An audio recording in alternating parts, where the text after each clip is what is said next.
Corey Millen centering this line as we get set for action at the Saddle Dome. And Brian Leach moves it up ahead to Tony Granato, and the first shot on goal is an easy save for Milenkov. And the Soviets clear it the length of the ice. The icing is waved off as Brian Leach, number 2, the team captain for the United States. From Connecticut, out of Boston College, up ahead to the fleet Tony Granato. And the Soviets move it back to center ice, where it's collected by Guy Gosselin, and then he loses the puck, and Makarov skates in. Makarov loses the puck in the slot, and the U.S. clears the zone as Corey Millen comes skating back along with Alan Bourbeau. Millen's shot is kicked off to the right. Back to the point to Norton now, and the puck comes back across the blue line. There's a case of all of the Americans being into the offensive zone, the puck coming back over the blue line, offside. Well, now just before that offside.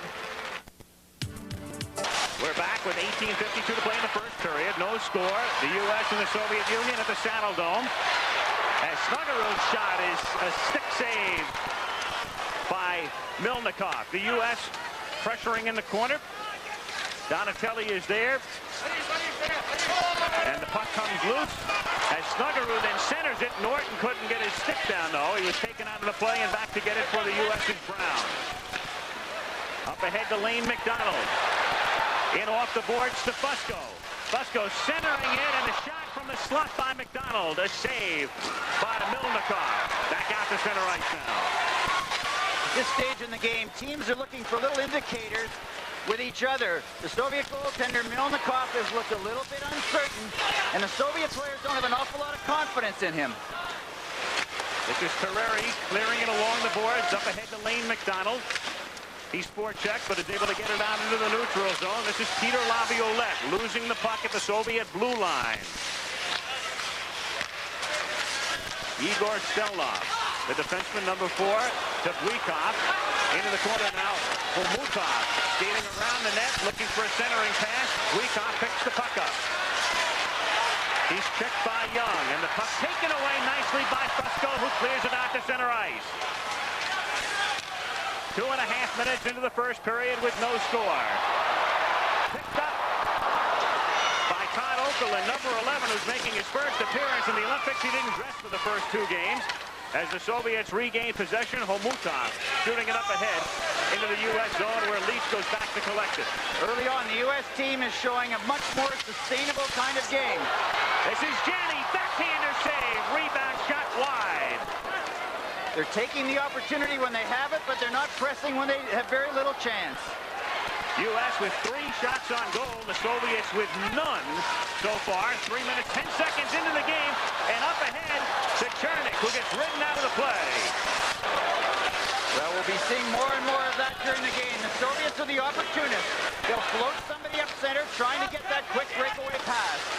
Fetisov leaves it for Brian Leach. By Gosselin, but Miller is there. Up ahead to Janney. Janney leads Bourbeau too far. Larionov puts it back into the neutral zone, where Gusarov picks it up. His slap shot is wide.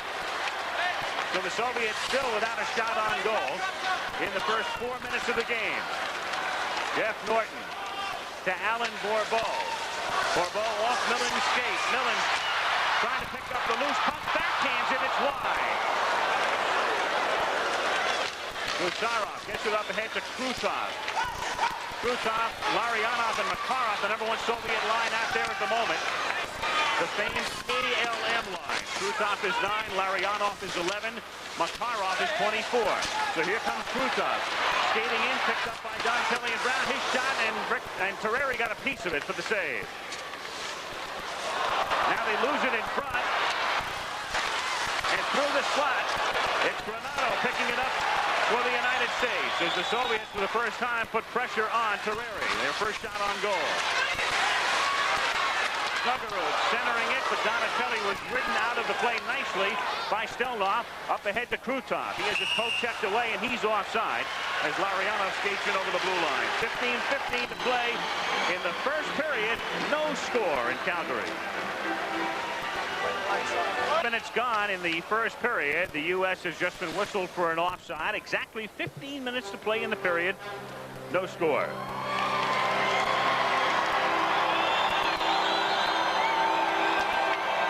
it would be offside. Ken, your thoughts through the first 5 minutes of the game? The U.S. team is playing, again, a much more sustainable game than they were the other night.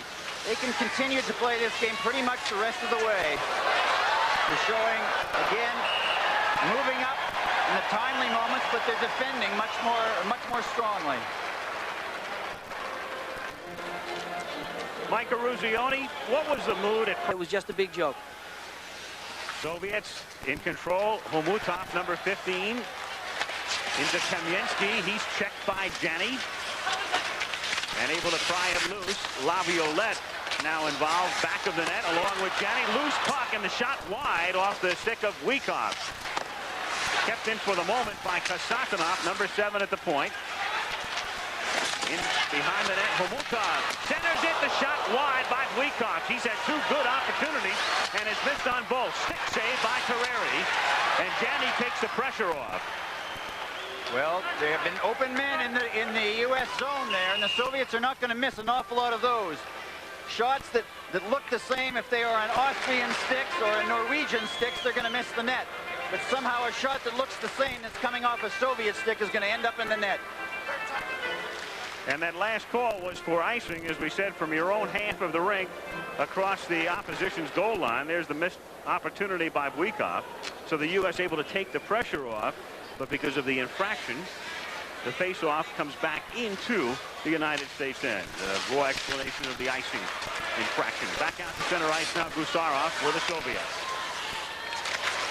Lomakin, number 23, back to Alexei Gusarov. Soviet defenseman. And in ahead on the right wing. Feeding through is Lomakin behind the net. Looking for a centering pass. Still in control. Now he leaves it for Kozevnikov, and he gets taken down, and the puck comes back the other way. It's Brown trying to get it up ahead to Bourbeau, and Granato picks up the puck, but the U.S. is offside. As Viktor Tikhonov, the Soviet coach, looks on. 13:20 to play in the first period with no score. Back after this from your local station. First period with no score, and again an offside here. The U.S. has had 3 shots on goal, and the Soviets 2. What the U.S. team also has to demonstrate tonight is that its full roster can play at this high a level. In the first 2 games, I think what has been demonstrated is the top line of Granato and Millen and Bourbeau can. The question is whether the other lines can play up to the pace of the game. And they've had some difficulties in those other nights, and they're going to need all the help that they can get tonight. Young shot, glove save by Milnikov. Right now the U.S. with Young and Leach, the defense pairing, and now the Steve Leach, Lane McDonald, Scott Fusco line comes out. Well, a fairly long shot and a kind of an easy save for the goaltender Milnikov. Looking at the Soviet team, there are certain key players that they have. Right now they've got their veteran line on. Larionov, Makarov, and Krutov, they've been together for several years.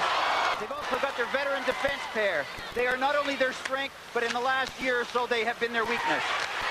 Steve Leach's shot is wide. He follows up into the corner.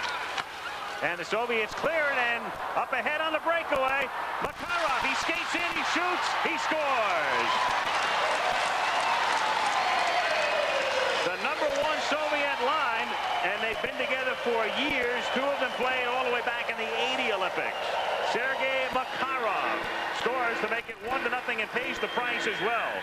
Well, it's the kind of opportunistic style we were talking about. Fetisov catching Makarov, crossing at center. He's been the top scorer in the Soviet League for several years. Here you can see him again making a nice move to his forehand, forcing Chris Terreri to the ice. 12:37 remaining in the first period. The Soviets lead 1-0.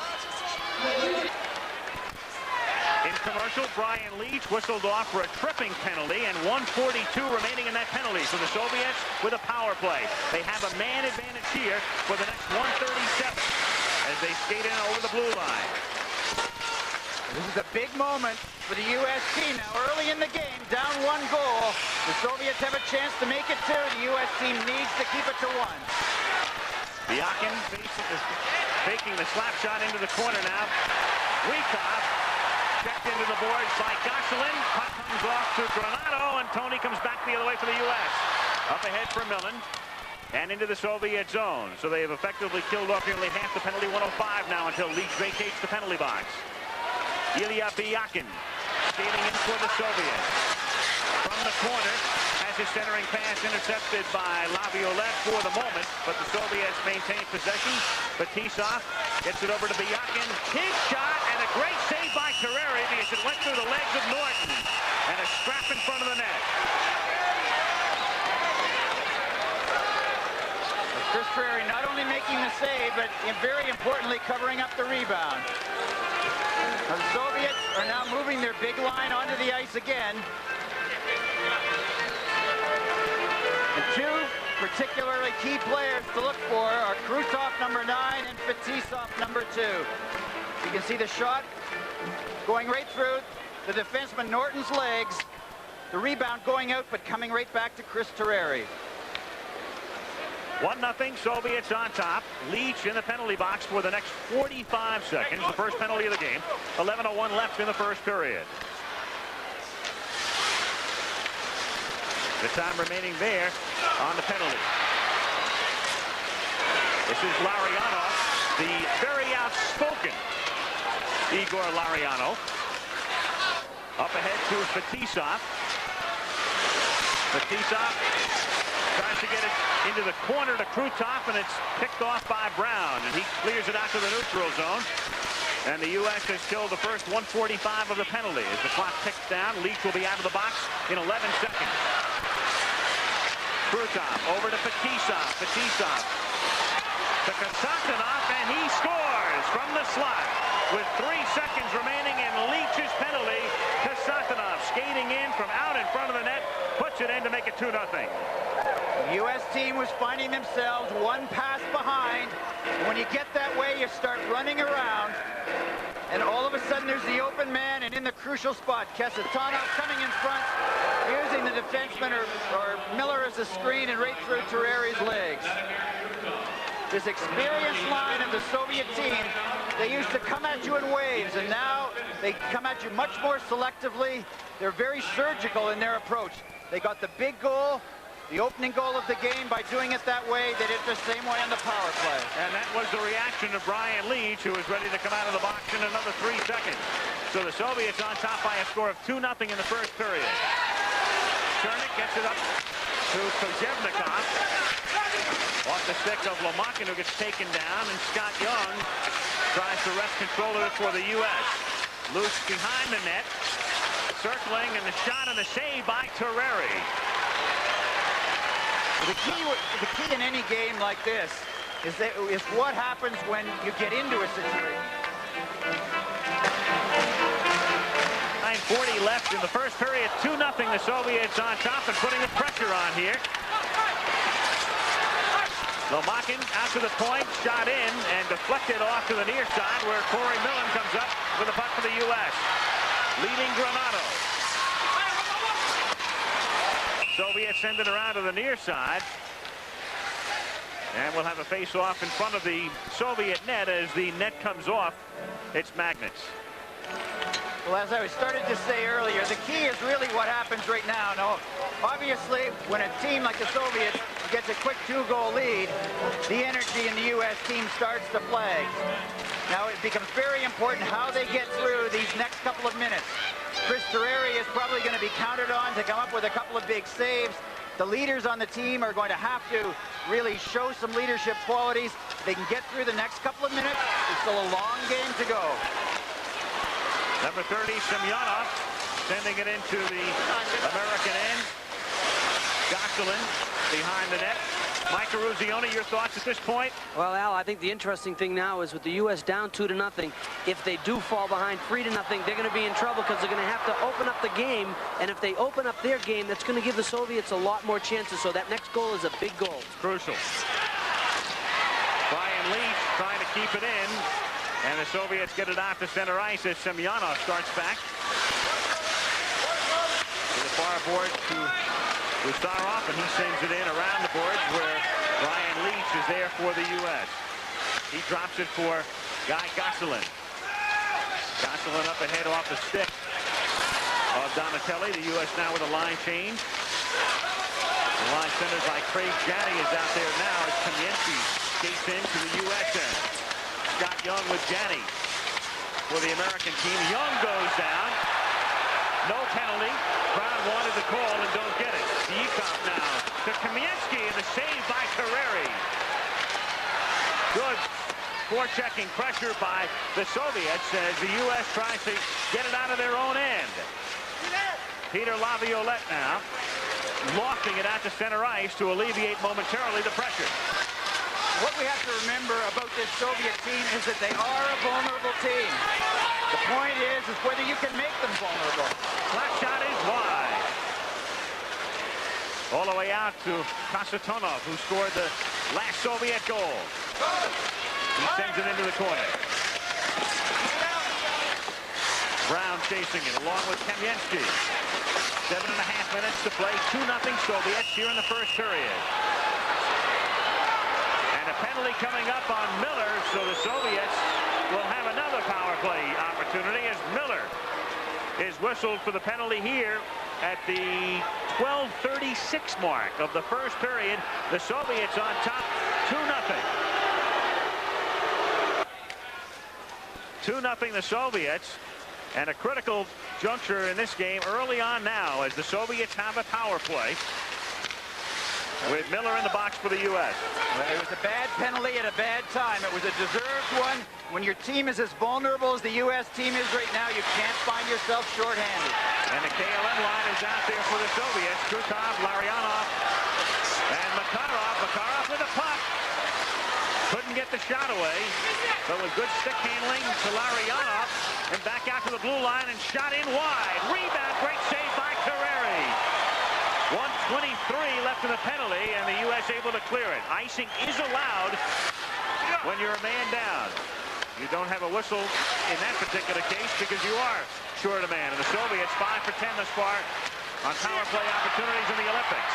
Millen sweeps in, comes up with the puck. Corey skates in, lost control of it, couldn't get the shot away. A minute left now in the penalty. The U.S. team has had trouble killing penalties so far in the Olympics. Big moment. Krutov dropping it to Biakin and taken away by Brian Leach. Up ahead to Tony Granato.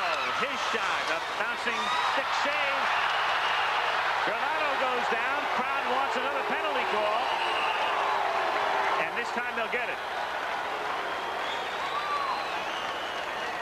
So with Miller in the box for the next 41 seconds, number 5, Gusarov, will be sent off for the Soviets. Well, you can almost tell when a penalty is about to be called. That the U.S. team has been penalized a few times, and it just seems that the rhythm of the game is such that the next thing that is marginal that the other team will do will get penalized. Now the U.S. team will have an opportunity in 41 seconds to go on the power play. They've been very strong on the power play so far in the Olympic tournament. Each team now shy a man, so 4 skaters for each team for the next 41 seconds, and then the United States will have a man advantage for 1:19. 6:05 remaining, first period. Soviets on top 2-0. Steve Leach for the face-off for the United States, and ground shot, glove save by Milnikov.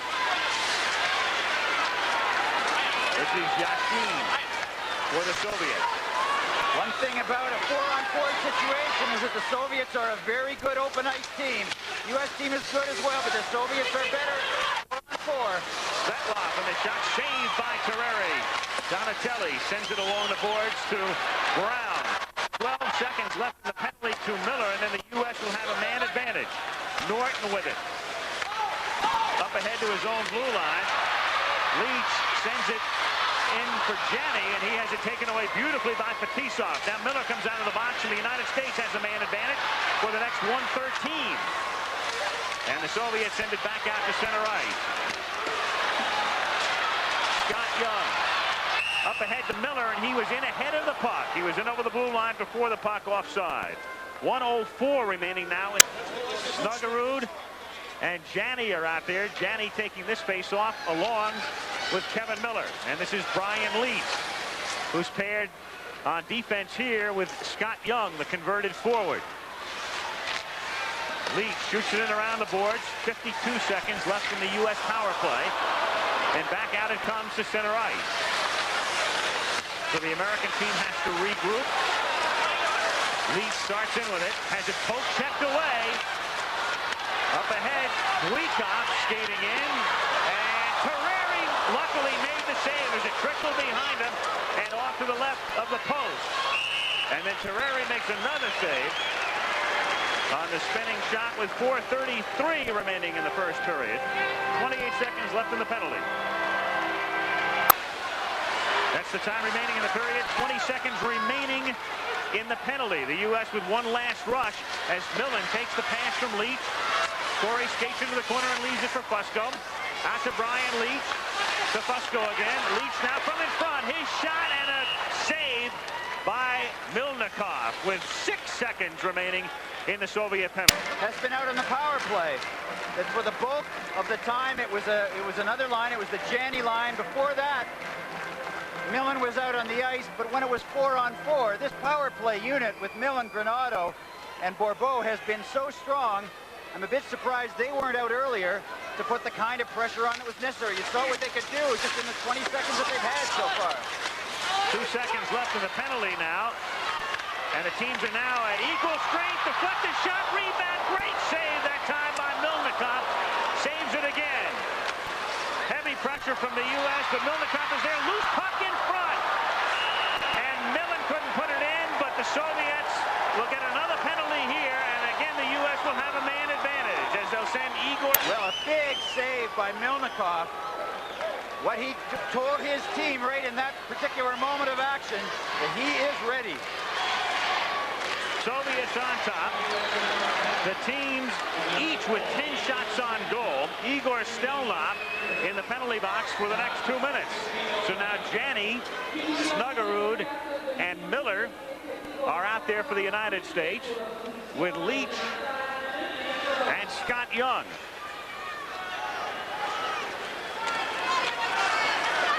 From the faceoff, Brian Leach to Janney. To Leach again, and it comes out past the blue line. So the U.S. team has to come back and regroup again. Dave Snuggerud starts in. Sends it into the corner and around the boards where Kevin Miller chases it down, but he loses the puck, and Kasatonov is able to clear it to center ice. Brian Leach to Young. He comes in over the blue line. Sends it in around the boards. Janney chases it down.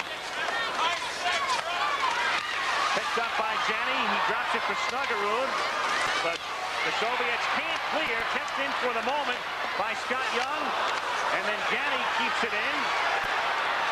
Now to Brian Leach. His shot, stick save by Milnikov. Milnikov is gaining confidence with every save he makes. And he's made 11 of them here in the first period with 2 minutes and 53 seconds to play in the period and 1:02 remaining in the penalty. And Kevin Miller in this line skates off as the U.S. now. This is Brown with a puck. Youngest player on the team. Loses it at the Soviet blue line. And the Soviets will try to take a few seconds off the clock as they clear it down into the U.S. end. Terreri leaves it for Brown. 42 seconds left in the power play. Norton. 2:28 remaining in the period.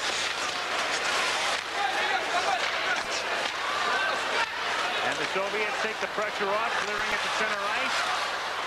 In the slot, nice move, and the shot's wide by Svetlov.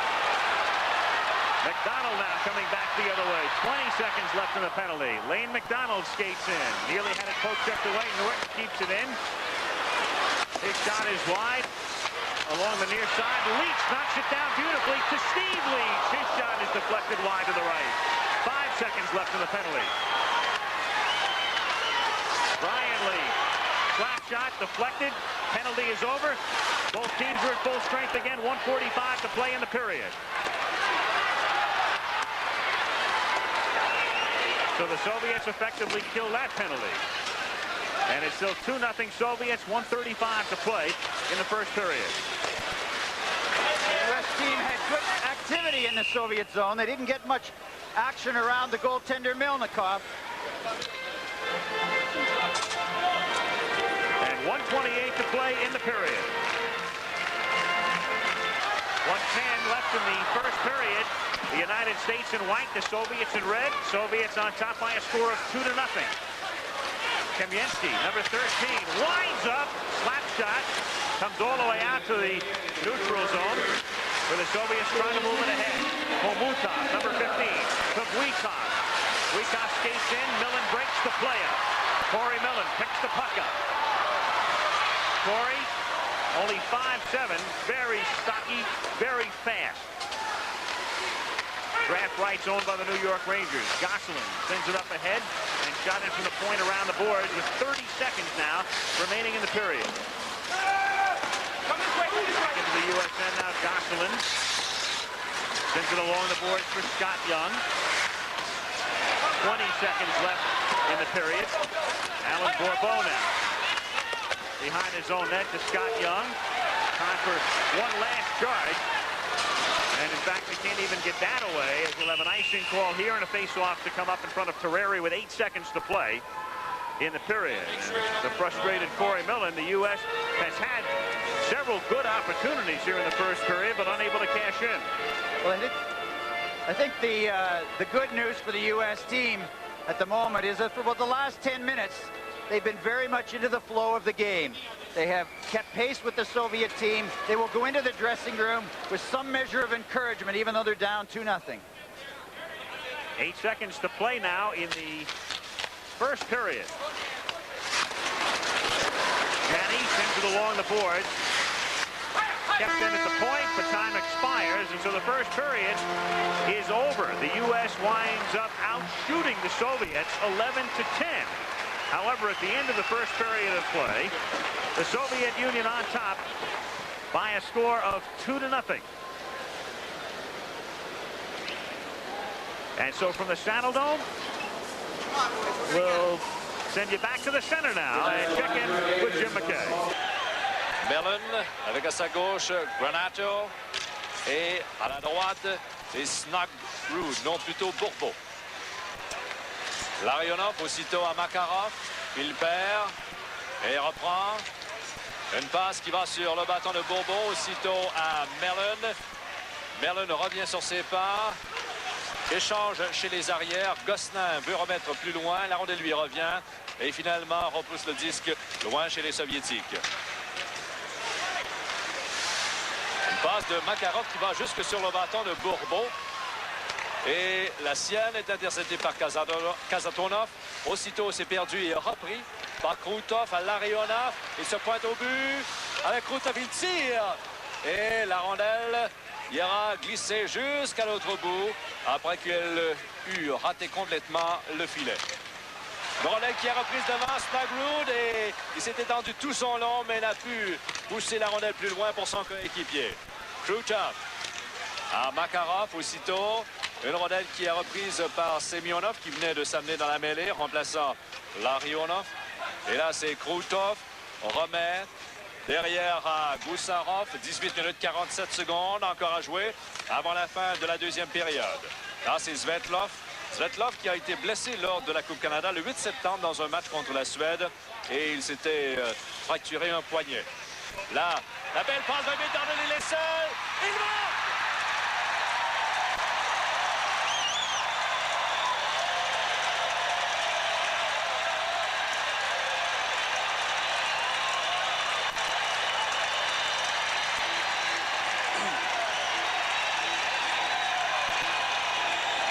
Les Soviétiques qui exerçaient un bon contrôle de rondelle avant cette séquence, mais là, la belle passe de Brown à McDonald, et ça a permis d'échapper et de lancer dans le coin bas qui a déjoué Milnikov.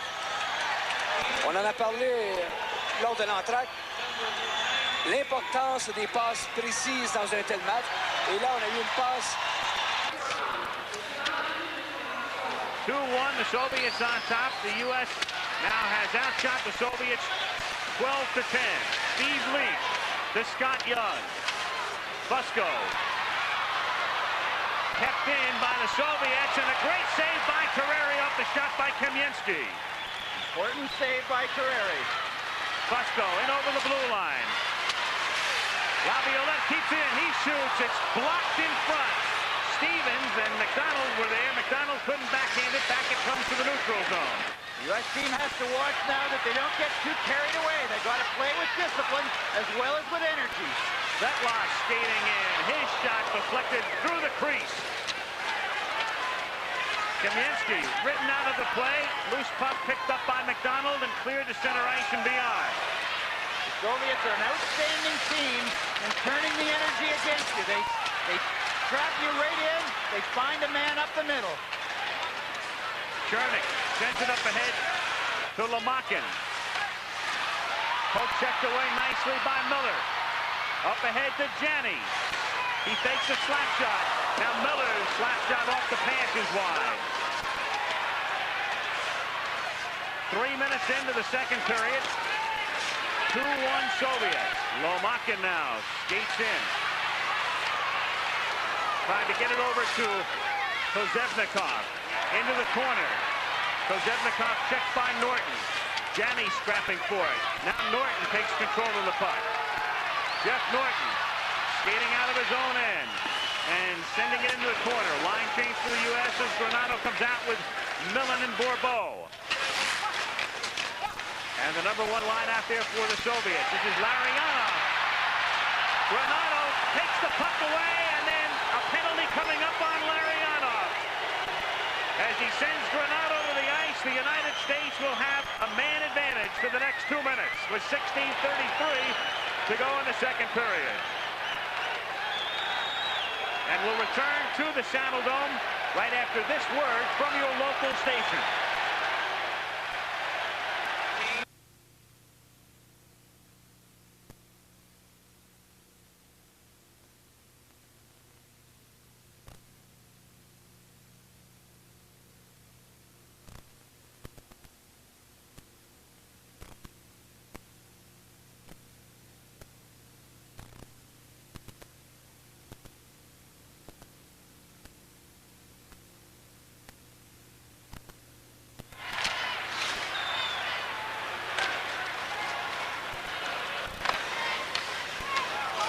From the face-off, the Soviets able to clear it into the U.S. end. U.S. with a power play opportunity for the next 1 minute and 45 seconds.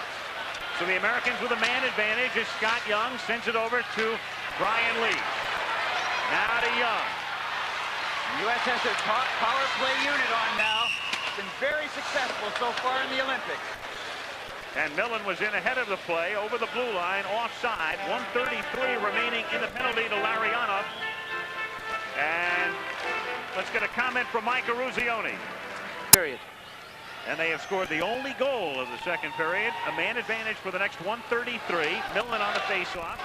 He's flanked by Granato and Fusco. Young now skates in. Picked up at the blue line, and the puck had come back out over the blue line and then taken in again by Granato, and that's the reason for the offside. 15:59 to go in the period.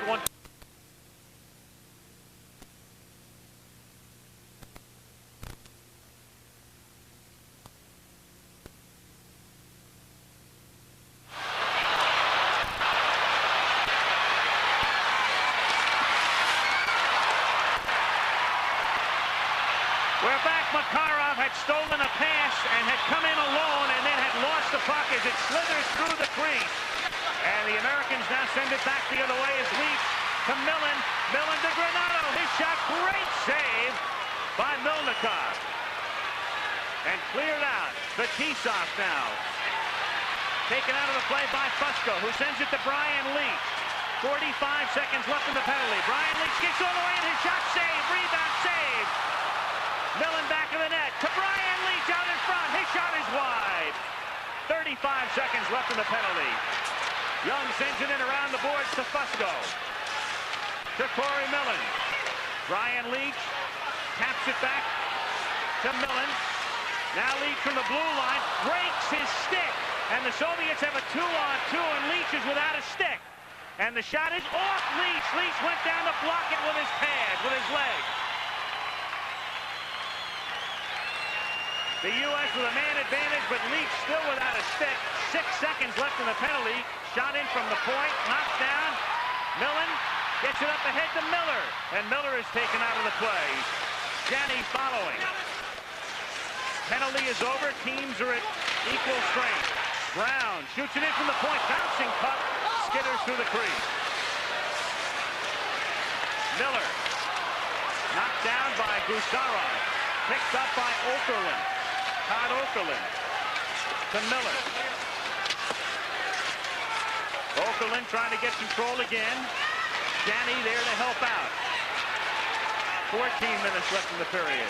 And cleared out to center ice. Larionov shot. Blocked by Norton.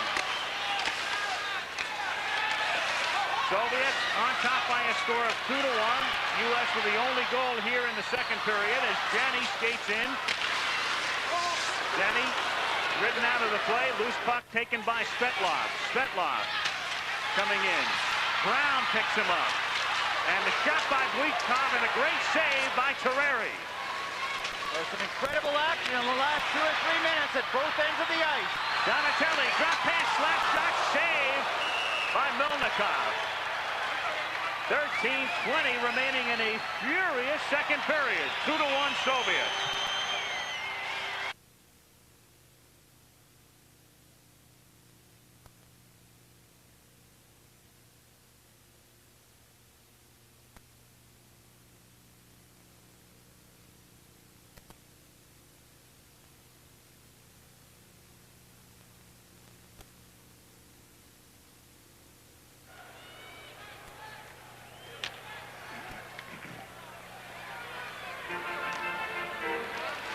United States and the Soviet Union meeting in the Olympics for the first time since that night in 1980 when he was an assistant in '84 when the U.S.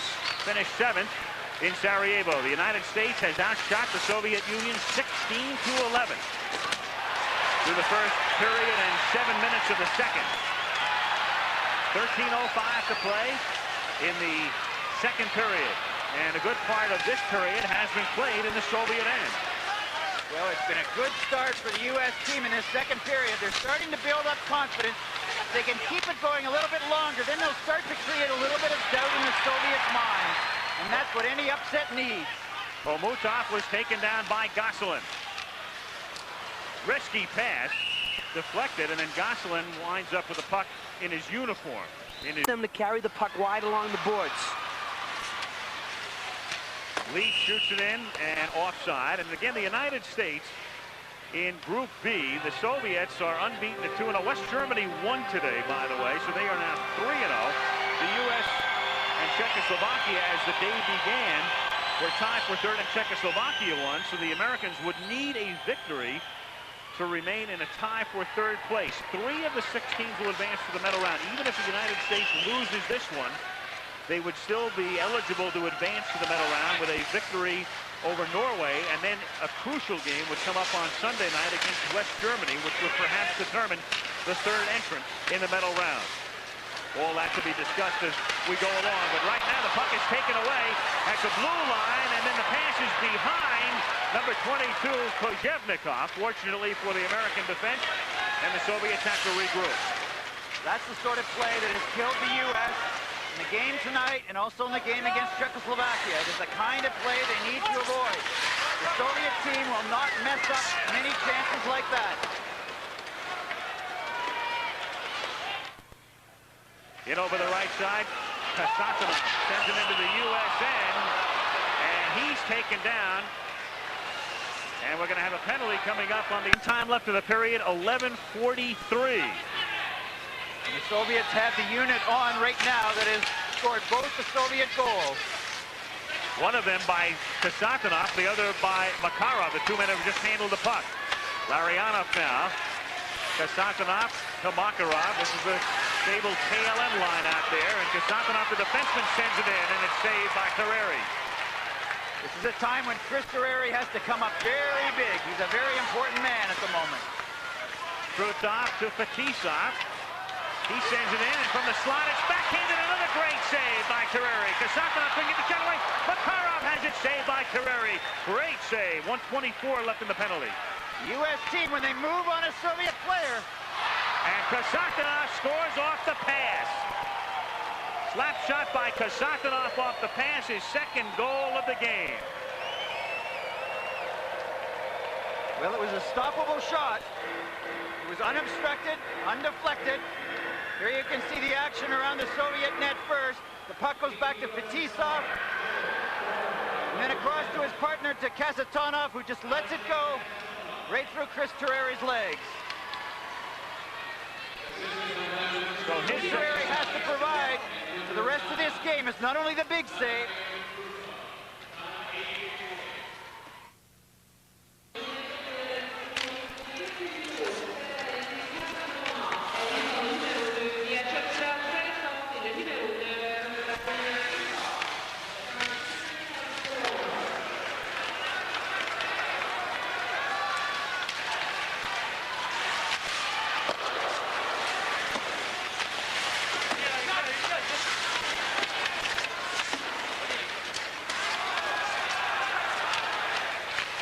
Soviets on top by a score of 3-1. Teams at equal strength as Svetlov with a beautiful pass and a great save by Terreri off the shot by Yashin. Leafs trying to clear it, and the Soviets able to keep it in. Yashin gets taken down by Young, and it's sent down the length of the ice, where Milnikov leads it for Byakin. Chris Terreri making another outstanding save. But again, what he has to be able to do, and it's in the nature of being a goaltender, is you've got to provide the consistency. You make the big save, but then you make the routine saves as well. You deliver a message to your team that everything is in hand. You deliver a message to your opponent that they should be discouraged and frustrated. There was the outstanding save. Now it's up to Chris Terreri to provide very solid goaltending. 9:58 remaining in the second period. So the game half over. Soviets on top. 3-1. Each team has scored once here in the period. And out to center ice, Kamensky can't control. Brown takes it for the United States. McDonald sends it into the corner. Fusco chases it down. And offside. 9:43 remaining in the second period.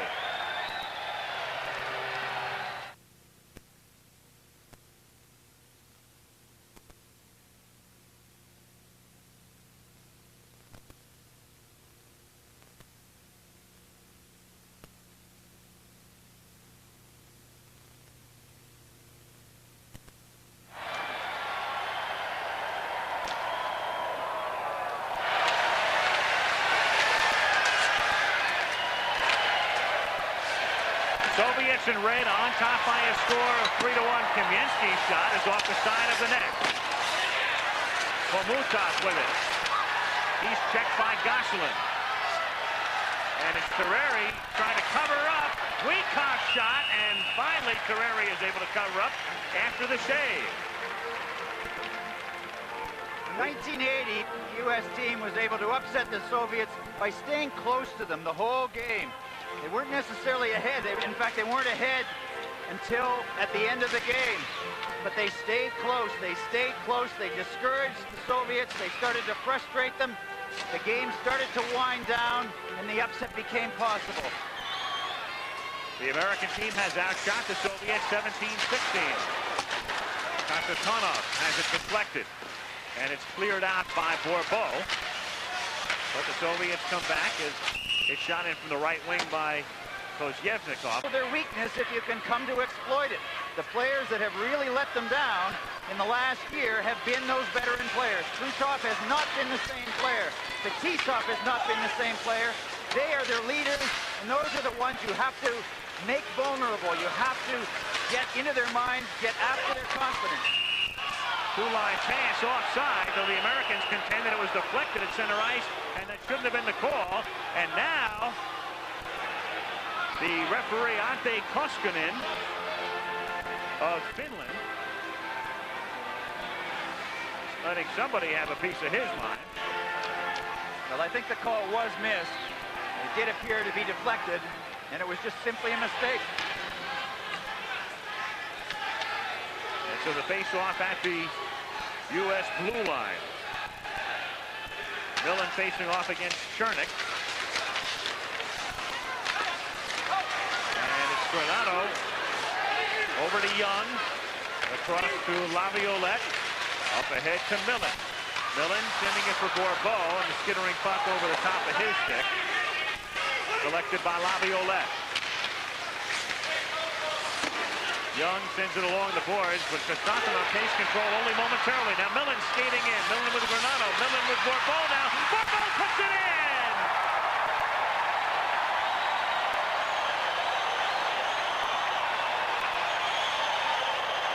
Remarkable second effort by Bourbeau. It looked like he was being hauled down and out of the play, and the puck was rolling seemingly harmlessly into the corner, and somehow Bourbeau got his stick on it. Granado was out in front of him. Bourbeau came up on the side and falling down, able to put it in.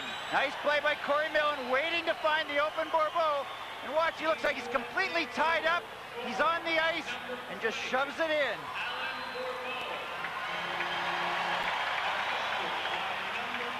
In many ways, if anything else had happened in that place, he wouldn't have been able to score. Milnikov would have been able to stop it.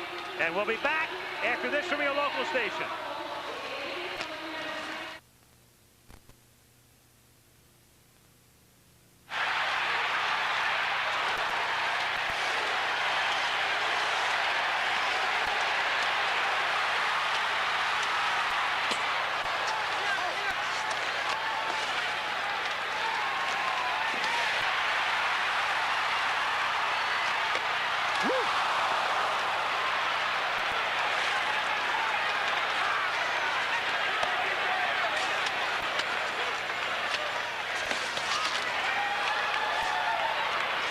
The U.S. has been putting the pressure on. A good save by Milnikov while we were away for the moment. Now a whistle for offside with 7:30 to play in the second period. And the score at the moment is just what it was at the end of the second period at Lake Placid. 3-2 Soviets. Well, a fine play by Corey Millen, who slowed down the pace of it, waited for Bourbeau to get into the opening, and then Bourbeau did the rest. This is a time when the Soviet team is their most dangerous. When the other team gets an awful lot of energy going, they can turn the energy right against them with that one quick opening pass. The U.S. team has to play with its head now as well as with its heart. 3-2 Soviets, 7:20 to play in the second period. Leach scrapping for it, gets it up to Lane McDonald. McDonald sends it cross ice for Steve Leach. And he has it poke-checked away by Stelnoff at the blue line. Terreri now sweeps it along the boards. Svetlov for the Soviets. Gosselin rides him out of the play. Steve Leach in behind the net over to Brian Leach. No relation, not even spelled the same way. Guy Gosselin. Kept in by Kravchuk. Now center ice. Lane McDonald, who scored the first goal, has been the Harvard connection tonight. McDonald and Bourbeau scoring. Now Brian Leach skating in. Over to Janney. Janney taken out of the play. Okerlund goes down. Homotov on the near side. Now to Yashin. Back come the Soviets. He's picked up by Laviolette. And Laviolette able to poke it away off the glass. 6:10 to play second period. Out in front. Wyckoff fanned on the shot. Kasatanov's shot is off the glass above the net. Well, the first period was very much of a strategic period. This period is all energy. Under 6 minutes now to play in the second period. Soviets on top. 3-2. The U.S. has outshot them 19-16. Janney leaves it for Okerlund. Okerlund drop pass to Miller. Back out to the point. Young keeps it in. Now taken by Fetisov. Up ahead to Wyckoff. Omotov, beautiful pass. Kamensky scores. The Soviets so adept at getting out of their own end quickly with that crisp, sharp passing. And they lead now 4-2. Soviets again breaking quickly, but also what happened?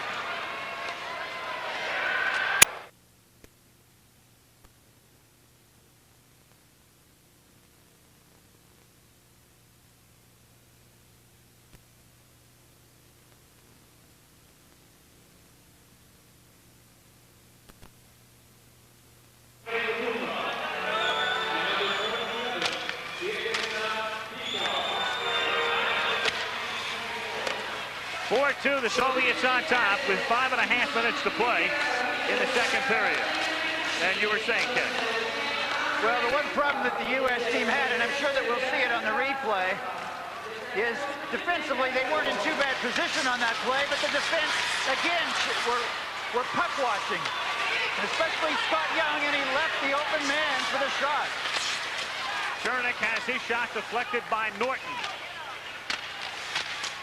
Shot in from the point, saved by Terreri. Norton straps for it with Granado behind the net, collected by Brown for the moment. Brown kicks it along the board. And now it comes out toward the blue line. Biankin missing. And back comes the U.S. Both sending it up ahead for Millen, and it's poked away off his stick by Gusarov. And then Millen goes into the boards. Crowd wants a penalty. They don't get it. Gosselin knocks it down. Makarov gets taken down. And Donatelli sends it up ahead to center ice. Makarov takes over, back to Bianca. To Makarov. The Soviet veteran skating in, hounded by Gosselin. Looking for a centering pass. Looking to stuff it in. Saved by Terreri. Too much out-of-control action around the U.S. net. The Soviet players one-on-one are beating the U.S. players. It means that it takes somebody out of his regular position to chase, and then all hell breaks loose. The U.S. team has to be able to control on the one-on-ones. And now it's Svetlov. Laviolette is there, and the puck hits the side of the net. Laviolette able to break up the play, but Lariana puts it in.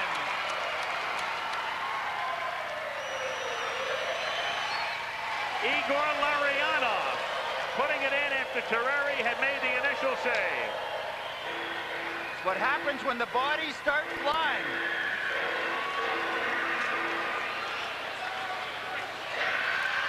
.344 remaining in the period.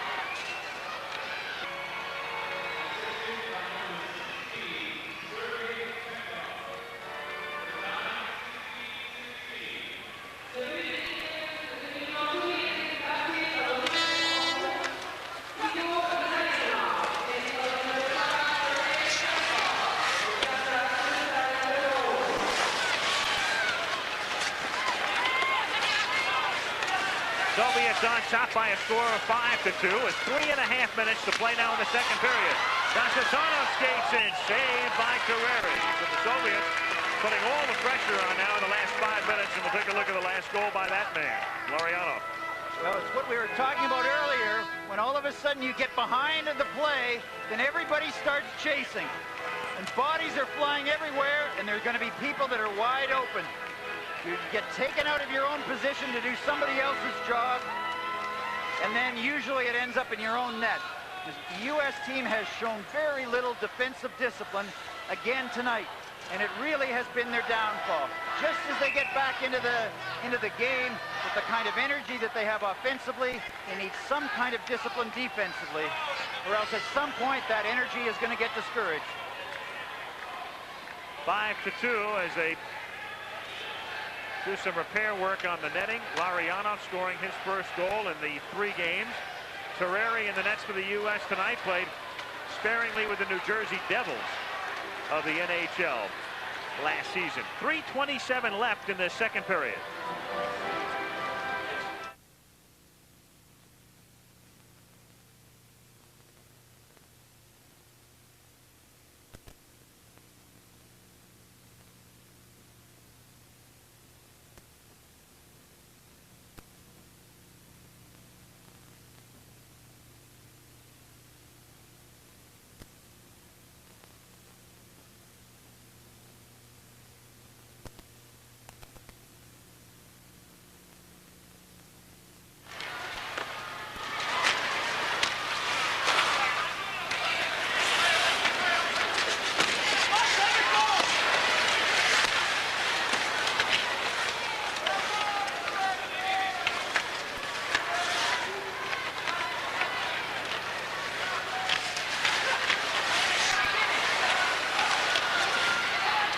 3 minutes remaining in the second period. The Soviets on top by a score of 5-2.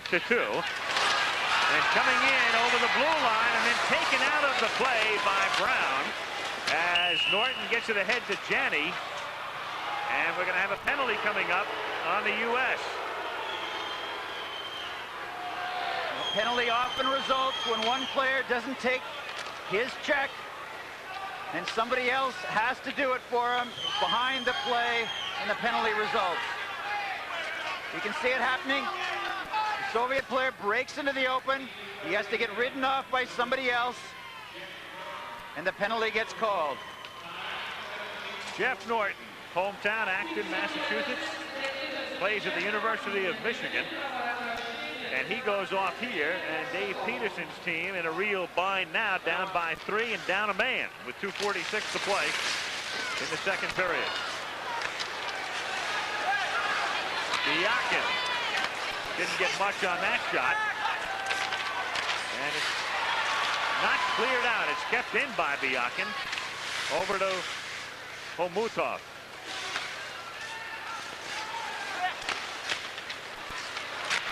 Biakin again not getting much on that. Second. I think he's got a rubber stick. Yeah, it looks like it.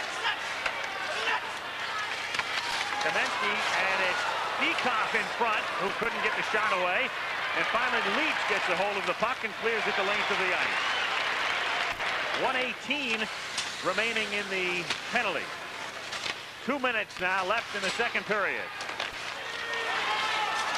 Biakin picked up by Millen.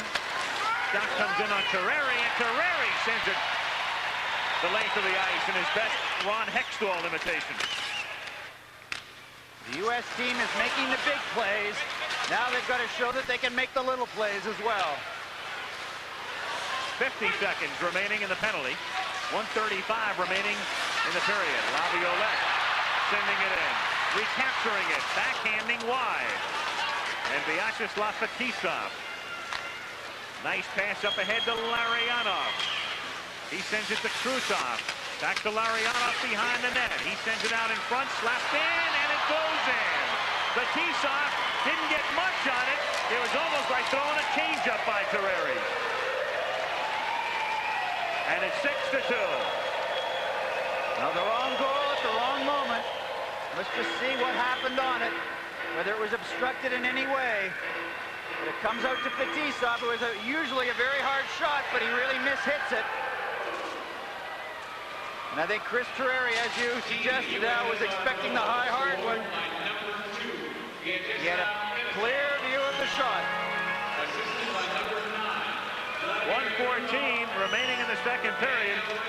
So Fetisov with the goal, and who knows if the rumors come true and Fetisov and Makarov play in the National Hockey League sometime in the future. Their rights owned by New Jersey, and a penalty coming up here on Janney. So the Soviets have just capitalized on one power play, and another power play coming up as Janney gets sent off to the penalty box. The penalty happened for the same reason the goals are happening. The U.S. players are not in the right position there. You can see Janney should have been with his man. He was behind him. He had to hook him and haul him down. 1:02 left in the period. Let's check in again with Jim McKay. De Kravchuk qui remet aussitôt à Tcherny, à Kravchuk, aussitôt à Kojevnikov. Et devant lui, c'est Gosselin. On lui fait perdre, mais la rondelle glisse jusqu'à Lomakin. Aussitôt à Kojevnikov. On remet derrière à Kravchuk. À Kojevnikov, un tir. Et la rondelle bondit par-dessus le filet après l'arrêt. Là, Kojevnikov, autre tir, arrêt de Terreri. Il reste 15 secondes à la période et 1:10 à la pénalité. Kravchuk, rondelle libre et on doit rentrer au centre. C'est à peu près tout ce qu'on verra en cette fin de deuxième période. Voilà les Américains qui semblent être sur la bonne voie, ont vu les Soviétiques revenir et marquer à quelques reprises.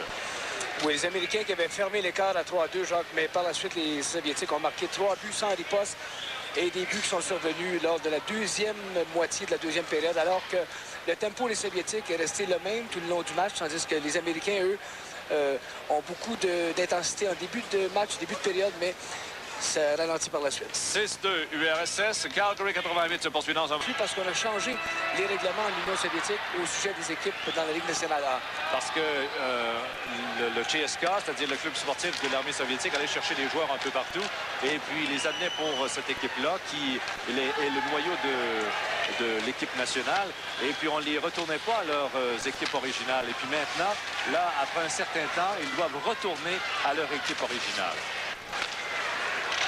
Toujours en avantage numérique, les Soviétiques.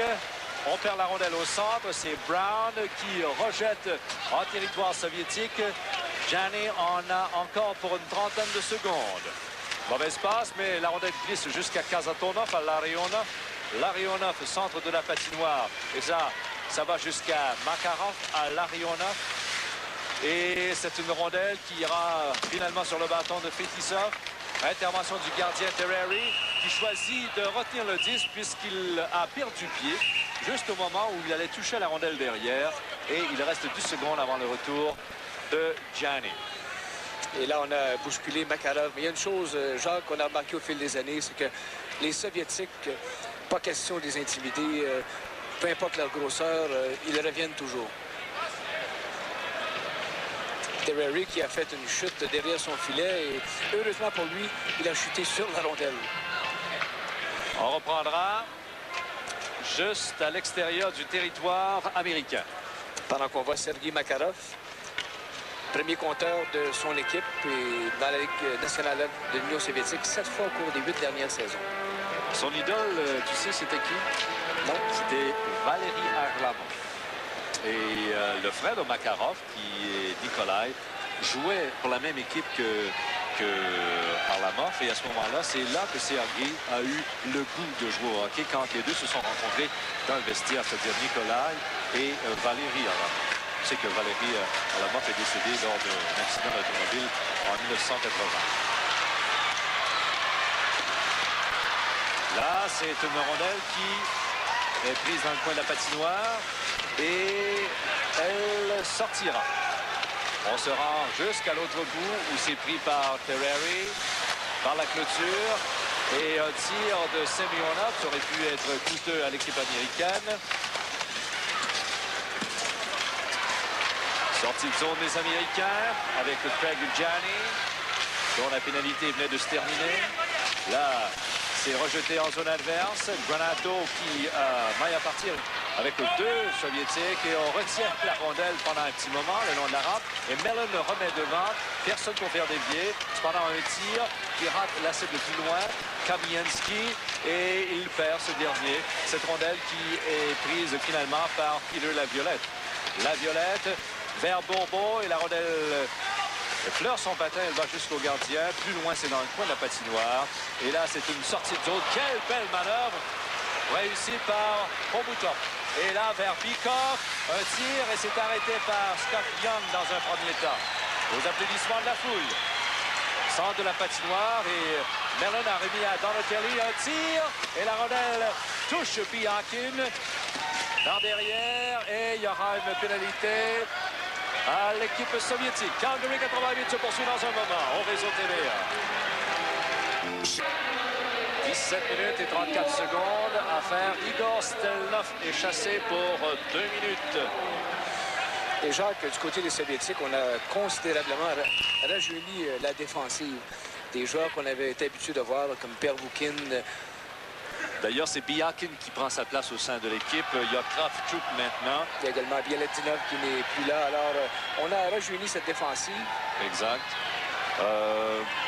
Bialetinov qui avait Babinov à une époque également. Là, c'est attaque massive des Américains. 6-2 la marque, favorisant l'ours brun. Il n'y a plus de rouge vêtu ce soir. Oui, bien sûr.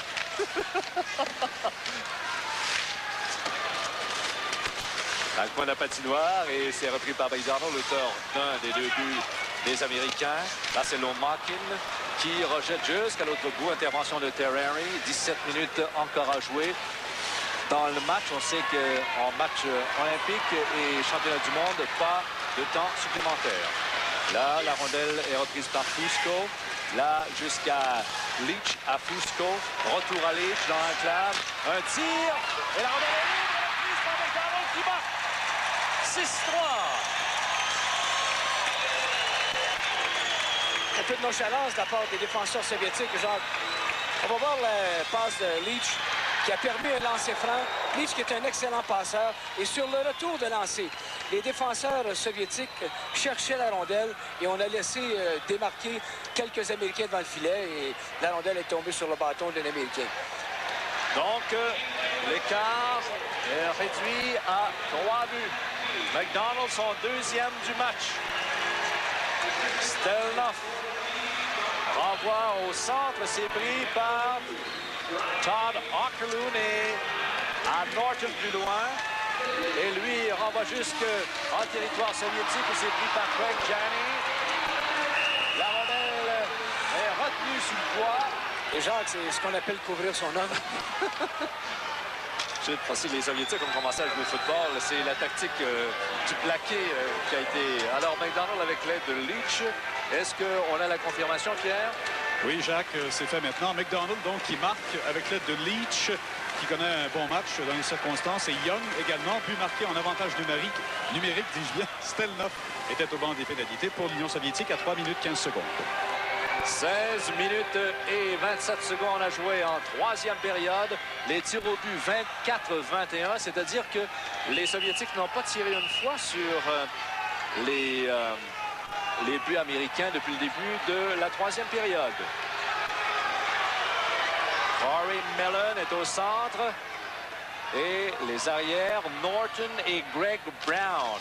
Mellon perd la mise en jeu et là c'est Makarov. Makarov qui fait perdre le bâton à Granato. Un tir rate la cage. Stelnoff remet à Larionov, bousculé. Là, c'est une rondelle qui est reprise par Norton. Norton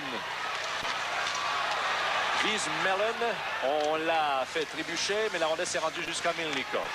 Contre-attaque de Larionov à Makarov. Passe interceptée, à 2 contre 1, là, c'est Stevens et on a jugé que Bourbeau avait trop hâte de passer la ligne bleue. Il a avancé de quelques centimètres. Calgary 88 se poursuit dans un moment au réseau TVA.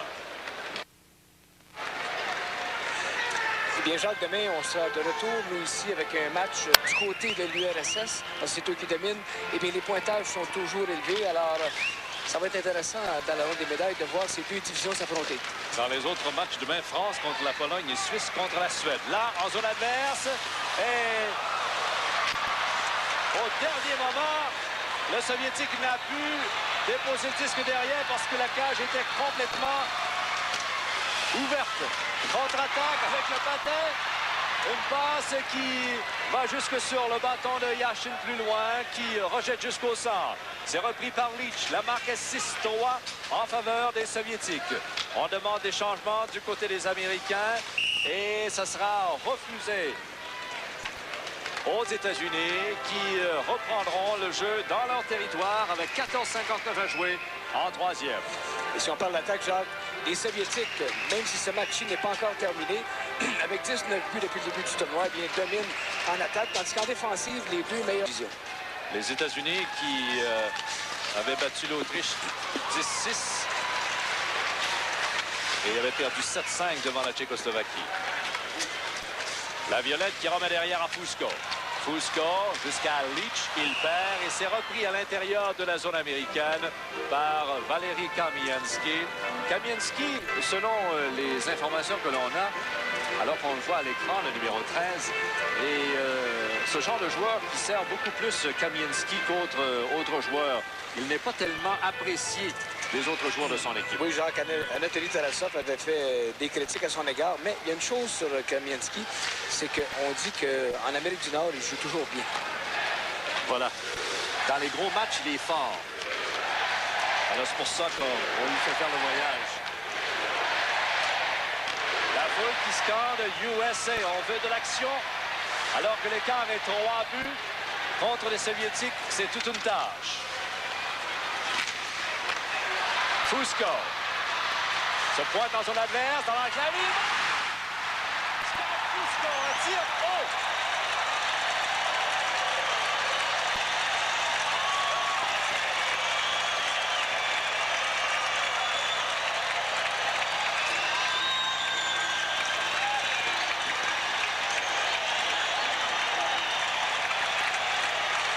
Et c'est 6-4, Jacques. On va revoir Fusco qui manie bien en zone offensive, se place en fonction de lancer du poignet. Le défenseur soviétique Fetisov l'a attaqué à la ligne bleue, mais s'est mis hors d'équilibre et ça permet à Fusco de récupérer une rondelle qui est devenue libre et un bon lancer du poignet dans la partie supérieure. Fusco et Mellon étaient là en 1984 à Sarajevo. Ce sont les deux seuls joueurs. Et on sait que les Soviétiques et les Américains ne se sont pas affrontés lors du tournoi olympique de 1984. Là, oui. Et Jacques, dans le cas de Milnikov, c'est un lancer que normalement un gardien de but devrait arrêter tout de même. Seulement 22 lancés de la part des Américains, 4 buts alloués par Milnikov. On comprend pourquoi les Soviétiques disent qu'ils n'ont plus de trait de siècle. Le long de la rampe, et c'est une rondelle qui est reprise par Gianni. Veut rejoindre l'enclave, et la passe va jusqu'à Norton. Son tir va par-dessus la cage, et les Soviétiques débordés sont obligés de dégager, ce qui leur arrive que très rarement. Calgary 88 se poursuit dans un moment au réseau TVA. Score of 6-4. Teams are skating at equal strength, and the Corey Millen line is out there right now with Gosselin keeping it in from the point. Now Makarov takes the puck for the Soviets. Skates in over the blue line. He leaves it for Krutov, and Makarov's shot hits the post and goes up into the seats. Well, a costly 2-on-1 there, but fortunately the puck hit the post and went into the crowd. Let's go back to the third U.S. goal. Ryan Leach making the pass. You can see the rebound come right onto McDonald's stick and finds the open side. That made it 6-3. And here's the goal that brings the U.S. to within 2. Scott Fusco with the puck. It just meets Milnikov with a high shot. The U.S. the second period ended with the U.S. team in disarray. And right now, all of a sudden, the feeling is starting to come back. You can sense the energy in the crowd. And the USA chant with 13 minutes remaining in the game. Soviets on top 6-4. Their number one line, Larionov. Beautiful pass, but offside. Makarov in over the blue line ahead of the puck with 12:40.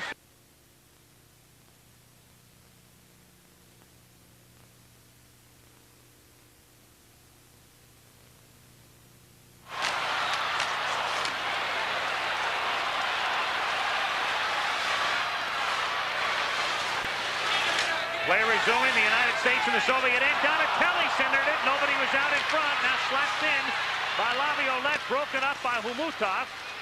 Fetisov now for the Soviets, the team captain. Sends it into the United States end where Scott Young picks the puck up for Team USA.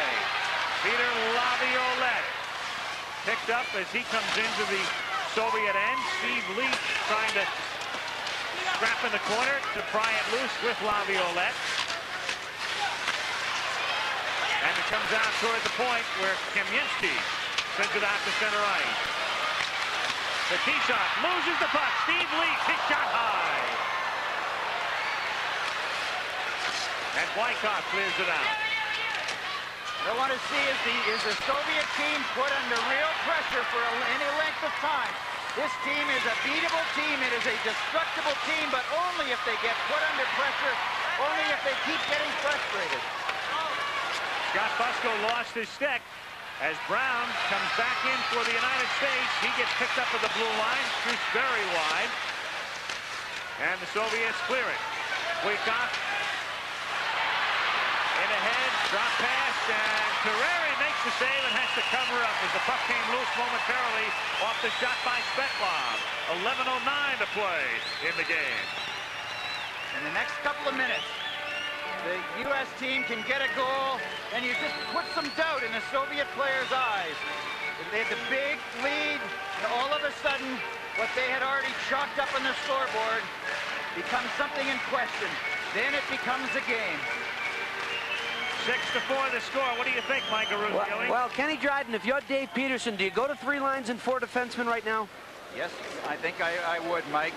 This time of the game, 11 minutes or so to go, you got to go with your best. Craig Janney in with Kevin Miller. Miller sends it back out to the blue line, kept in by Gosselin. His shot wide, and then Okerlund is there, puts it in!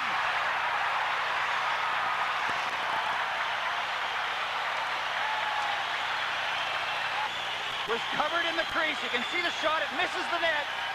Then comes back out. Now everything looks under control. But the puck was loose. The referee saw that it was loose. Did not blow his whistle quite properly. And now it is a 1-goal game. Todd Okerlund, the son of the famed wrestling announcer Mean Gene Okerlund, a man who did not dress for the first 2 games. In fact, a lot of people thought he might be one of the cuts coming into the Olympics, but he survived. He dresses tonight for the first time. He makes the score 6-5 with 10:52 to play in the game. So the U.S. team, down by 4 going into the period, is now down by 1. The U.S. team is just starting to believe, and the Soviet team is just starting to doubt.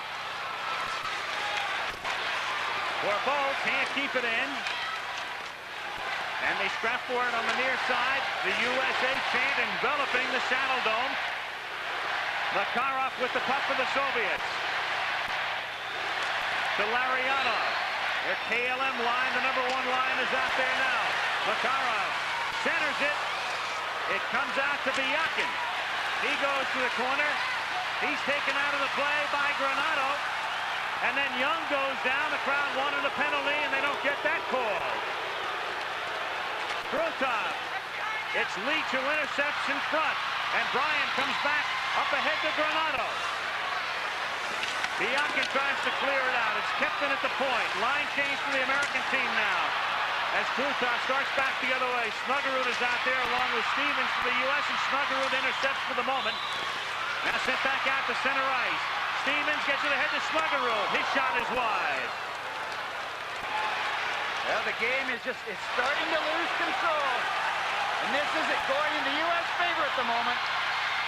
Stevens, the Soviet defenseman, Kasatonov, lost his stick just for the moment. He picks it back up. Snuggerud. Knocked down by Brown. Kept in. Out in front and in the slot. No Soviet was there, and it's flipped up.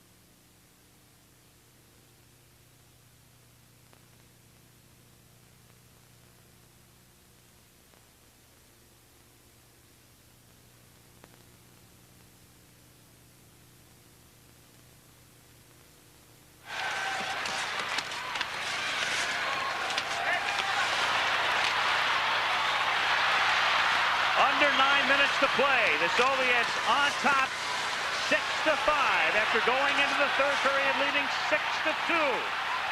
Kamensky wheeling in the corner. And Terreri sweeps to the side. Picked up by Steve Leach. Kamensky intercepts at center ice. To Homotov. Knocked away in front. Loose puck in front. And picked up by Lane McDonald.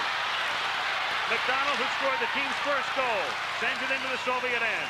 What I've been waiting for all game is for the U.S. team to put on enough pressure so that the Soviet team can start to self-destruct. But just as they would get into that state, they give up an easy goal. If they can just get them in that state now, they can help them beat themselves. They need both right now, their effort, and they need the Soviets to start shooting themselves in the foot. Brian Leach to Janney. Now Gosselin from the point. Slap shot goes skittering through the crease. Okerlund and Miller fighting for it. Along the boards with Makarov. The puck is still loose. Now it comes out to Brian Leach. His shot, Janney is there. Can't get the rebound. Shot back in by Leach. I think it hit the post. It hit the post. Makarov able to get it over to Larionov. And they take the pressure off for the moment. Now Gosselin shooting it in. Saved by Milnikov. Very confident Milnikov is not looking that confident at the moment. Nor is the rest of that Soviet team. You hear the chant with 7:12 remaining. Millen skating in, leaves it for Granato. Slap shot save. Milnikov with 2 big saves in the last 45 seconds. This Soviet team has had a lot of problems in the last year. They lost in the Izvestia tournament, they lost in the World Championships, they lost in the Canada Cup. They are starting to get the feeling that they can be beaten, and they're starting to think about that right now. There you can see the shot. I think it probably tipped off Janney and off the goalpost. 7:05. And anything else now is the energy from everybody, and that what he doesn't want is fatigue to set in. I would suspect, however, that as the clock goes down to about 5 minutes or 4 minutes, he may go down to 3 lines. Snuggerud, Donatelli, and Stevens forming this line. Most of the last 10 minutes have been played in the Soviet end. Snuggerud shoots, and another pad save. And out it comes to center ice. Milnikov, 3 big saves now in a 60-second span. Svetlov comes in over the blue line. His pass behind Yashin. Taken away by Snuggerud. He comes back with Donatelli on the right wing. Line change to the U.S. now. And an icing call. Well, Al, another good example of how in any game, in any sport, any team can be beaten. The team that is put into doubt. 6 minutes and 31 seconds remaining in the game. Scott Young for the United States. To Fusco. He sends it up ahead to Steve Leach. Steve Leach is out there with McDonald and Fusco on this line. Young and Laviolette are this defense pairing. And it's Kravchuk for the Soviet, who sends it into the U.S. end. Kamensky gets there, so there's no icing as the Soviet player got there first. Now out ahead to center ice to Stelnov.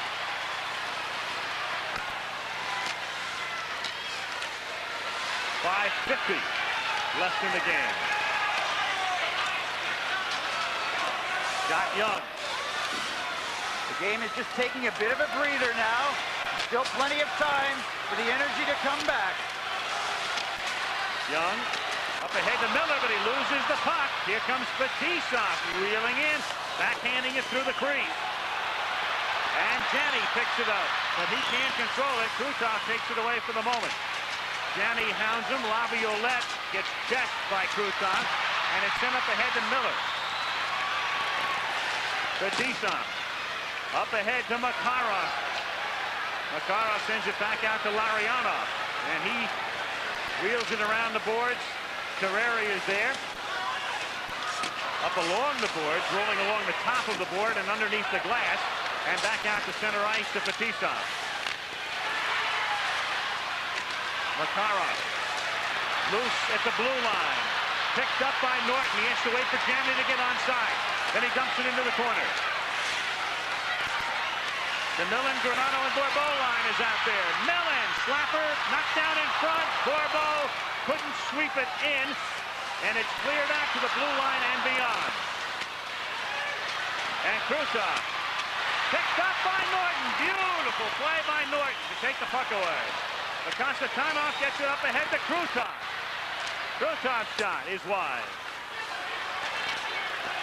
4:15 left in the game. Millen skating into Granato. Backhander save. Granato has it. He tries to send it through the crease. Donatelli behind the net, strapping for it. Millen is there for control. Nobody in front. Now Leach knocked down in front. Lariano picks the puck up. As you can see, the puck is just going everywhere. The game is out of control. And again, that is to the U.S. advantage. 3:46 left in the game. Soviets on top, 6-5. Semyonov can't handle it. Brian Leach to Stevens, offside. Steve Leach was in ahead of the play. 3:34 to play. 3:34 left in the game. We'll have another face-off. know exactly how he feels. Well, Dave Peterson wanted to get a late change, and the referee said it was just simply too late for the change to be made. Still not for the Soviets. He can't clear it out. He is checked by Steve Leach. Kravchuk sends it up ahead. Too far and into the U.S. zone, and Young gets there and an icing call from their half of the ice over the opposing goal line. And that's the call, icing, sending it back to the face-off circle in front of the Soviet ride for Peterson, able to give you a smile with 3:09 to play, and the U.S. dominating the third period in shots on goal and in the scoring as well. It was 6-2, remember, at the end of the second period. 3:06 remaining in the game. Just about every time that the Millen, Granato, and Bourbeau line has been out there, they have caused the Soviets real trouble. They are out there again. Bourbeau sends it up to center ice. Stelnoff shoots it back in. Norton is out there on defense with Brown. Bourbeau, Millen, and Granato form the U.S. line. Send into the Soviet end. Cleared along the boards, back out to center ice where Brian Leach takes it, and Leach shoots it into the Soviet end before Millen had vacated the zone. So Corey's offside, and the clock stops with 2:33. Coach Victor Tikhonov has had this sort of thing happen to him an awful lot in the last year, and he's somebody who is not a very good bench coach. He's a good practice coach, but he's been around long enough that he seems a little bit tired and he seems a little bit slow. Right in back of him, very interestingly enough, is the head of the Soviet Hockey Federation, Koloskov. Now, you would not have seen a second man, a non-coach in that area about a year ago. Koloskov has started to take over. And as far as strategy is concerned, Dave Peterson has to keep his eye on the clock too, because he has to think about pulling Terreri and getting the extra skater up front for the U.S. That much time left, 2:12. Makarov has it for the Soviets. He skates in with Leach on defense. The drop pass for Krutov. Circling to Fetisov, skating all the way in, and he scores! Vyacheslav Fetisov. Straight in, backhands it in, and the Soviets lead at 7-5. It's what the Soviet team does so well. They attack well, but they attack with depth. They bring up their players from behind, and unless the defending team is very aware, they're going to leave people wide open. And this is their leader. This is their captain, Fetisov, making the big play of the game. And with 2:01 to play, the Soviets are on top by a score of 7-5. A score the U.S. team knows all too well. That was the final 2 nights ago against Czechoslovakia. And a stoppage of play here with 1:51 remaining in the game. Here you can see it again. The U.S. team is back in numbers, but look, coming from the rear is Fetisov. And the U.S. forward should have been picking him up. Should have been back into the zone on defense. Instead, he let him go. And now it's 7-5. The Soviets, you can never let up. They always find a way of going on offense. They involve all 5 people on the offensive attack. And the U.S. team, as was the case so often during their pre-Olympic tournament, playing a high-scoring game. It's been the case in all 3 games in the Olympics, winning 10-6, losing 7-5, and now trailing 7-5 as well. And the U.S. will now go with 6 skaters up front. Terreri will remain on the bench with the face-off in the Soviet end. Down by 2, 1:51 to play. And it's shot in by Miller and cleared out. Brown keeps it in at the point. Stevens knocks it down with his skate. And Norton then has it taken away, and it's cleared out by Buikov for the Soviets. So the U.S. net is empty. Terreri is on the bench, the extra skater up front. And a 2-line offside pass here to stop the clock at 1:29. Basically, that line was out there, I think, just to give the Millen line a little bit of a rest. Now, Millen, Granato, and Bourbeau are coming out onto the ice, as is Terreri for a moment. But as soon as that puck starts to move towards the Soviet blue line, Terreri will be off the ice to the extra forwards. Soviets led 2-0 early on. Then it was 2-1. It was 3-1 in the second period when Bourbeau scored at the 11:40 mark to make it 3-2. And then the Soviets scored 3 consecutive goals to end the second period on top 6-2. The U.S. team came back to within 1. But Fetisov's goal has made it 7-5. The American team's down now by 2. Terreri is back on the bench. The extra skater up front. And it's cleared the length of the ice by the Soviets as Young goes back to get it. 1:10 to play. The U.S. team just needs to get into the Soviet zone as fast as they can and then just try to create chaos. Lane McDonald and Fetisov battling for it. Young slaps it in. Fetisov knocks it down in front. Comes out toward the blue line. Brian Leach. Young kept it in for the moment. Now it comes back to center ice. 48 seconds. Granado had to wait for Bourbeau to get onside. Now Bourbeau starts in. And poke checked away and sent down into the U.S. end. And we'll have an icing call here. And a face-off with 32 seconds to play in the game. And the Soviets beat the West Germans on Friday. It'll be the U.S. against West Germany on Sunday in a game that could determine the third team to advance, assuming Czechoslovakia is the second. Right now, the Czechoslovaks have a mark of 2-1.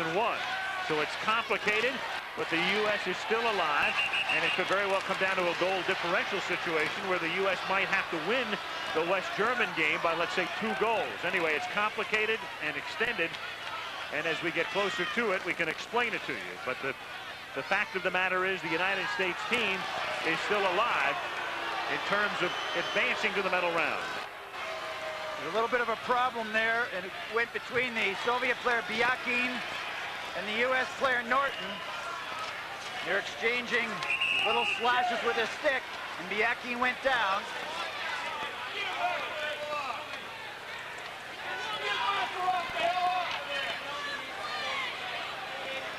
And Antti Koskinen, the referee for Finland, who has drawn the ire of Dave Peterson tonight, attempts to get it sorted out. I think that what Dave Peterson is saying, you watch on the right side of your screen with this little exchange here. Down goes the Soviet player, but what happened during that exchange, Fetisov, the Soviet captain who was on the bench, came out to argue but then stayed on the ice. Dave Peterson's argument is that the change had already been made and Fetisov should be back on the bench.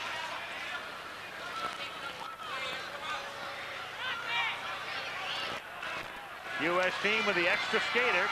Millen on the faceoff, gets it back to Young, and his last shot is kicked aside. Makarov gets it up ahead to center ice, and Young collects it with 24 seconds. Snuggerud to Fusco, drop pass Granado, and another save. And the puck winds up going into the net, but there will be no goal. No goal because Koskinen had blown the whistle.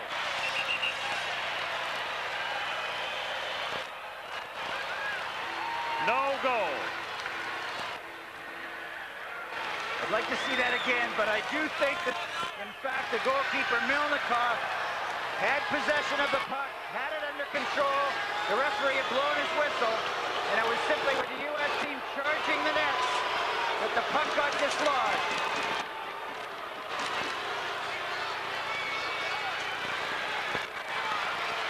We can see the shot from Granado. Milnikov has it. He's in control. And it presumably came out of that exchange there between Norton and Milnikov. You can see Milnikov in good control. He knocked Milnikov, or Norton knocks Milnikov back into the net. The puck goes loose. Pro-U.S. crowd chanting something you'd only hear on Howard Stern show tomorrow. We can't tell you about it. 16 seconds remaining in the game.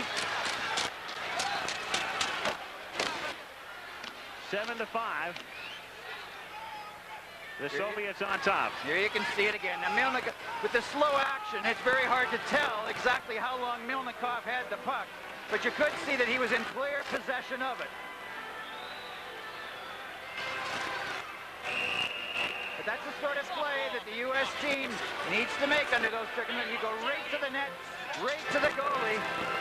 Now that I'm a retired goalie, I can say that very easily. But at the same time, that's exactly what you need to do. And you heard Peterson say, well, they got to cheat to win.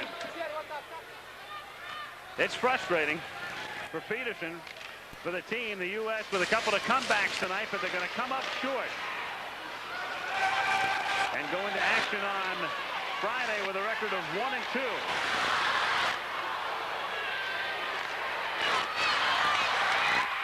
Milnikov makes the save, and I suppose that's appropriate because he kept them in the third period, and the game ends with a scuffle, and that would be predictable.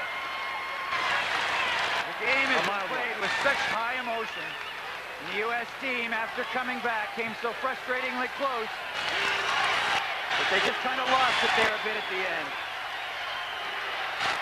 I think what's happening at the moment is that the Soviet players are largely trying to stay away. They realize that a fight under these circumstances can not only, even though the game is over, it can result in suspensions from games that are coming up, and a very heavy price to pay in such a short tournament like the Olympics. A lot of wet fish handshakes in this line. But now that things have calmed down, the two teams, as is customary,